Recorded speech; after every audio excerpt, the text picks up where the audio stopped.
بسم اللہ الرحمن الرحیم۔ السلام علیکم۔ میں آپ کے لیے ایک اور وظیفہ لے کر آئی ہوں۔ سانس کے مریض کے لیے خاص وظیفہ ہے یہ سورۃ رحمان کا خاص وظیفہ ہے۔ سورۃ رحمان روزانہ ایک بار مکمل پڑھیں یا سنیں۔ سورۃ رحمان پڑھنے سے آپ کی تمام بیماریاں ٹھیک ہو جاتی ہیں۔ اے رحمان، مجھے اپنی رحمت سے شفا عطا فرمائیں۔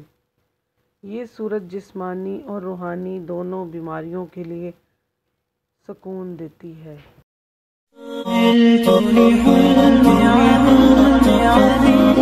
عملت لحلمي عملت كثيرا وها قد حصل سهرت تعبت وقد طبل اليوم حلم السماء عملت لحلمي